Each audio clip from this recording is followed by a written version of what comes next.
It's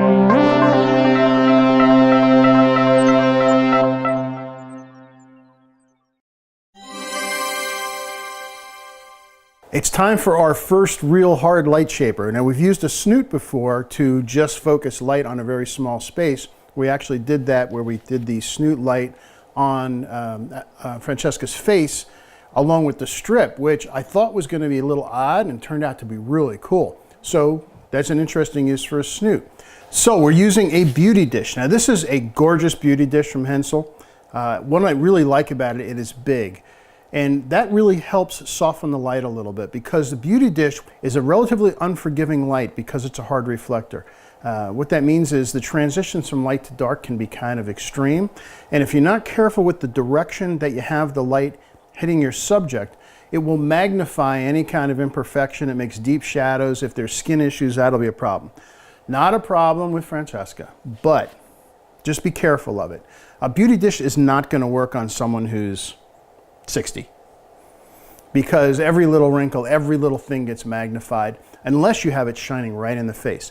The other thing about a beauty dish is ideally you want to have the face kind of pointing towards it and the eyes. Now I can have Francesca put her face towards the beauty dish, start to rotate back a little bit towards me, and then we'll play with the eyes. I want the catch light to be, I'm going to shoot for either 12 o'clock or on either side 10 to 2 o'clock in her eyes and work it that way. Now to soften up the shadows a little bit, I've got two things going on. I've got a strip softbox right here that is 2 stops under the beauty dish. So the beauty dish is coming in at f13, the softbox is at 6.3. I've got in the background my Mini 300, which has a 7-inch reflector on it and a small grid.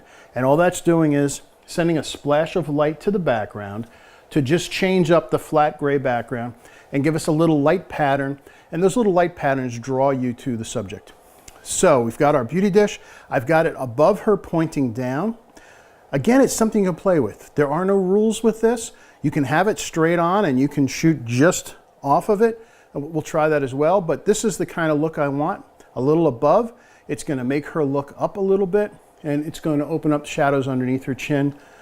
And also by having this reflector here, we'll add a little light to this shoulder, a little on this side of her hair. The combination of that and the background light will create nice separation and nice three-dimensionality of the portrait. You ready?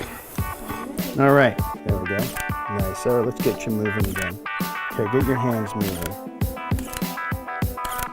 There we go. Nice, there we go. Beautiful, drop your hand. Beautiful, love it. Turn your head this way a very little bit, right there, good. And your eyes back to me. Cool stuff, beauty dish. There's lots of ways you can use it, just giving you a taste of it. Again, just remember, having your subject look at the beauty dish is important because of the way it creates the catch light and also because of the way it creates shadows. If you do a beauty dish from the side, which you can do, it's going to get extremely harsh. You're only going to be able to pull it off with certain people. Time to really change things up. We have Francesca in a beautiful gown. You know what time it is? Motocross time. It's time for motocross. All right, we'll do that next. Okay, we've changed things up a little bit.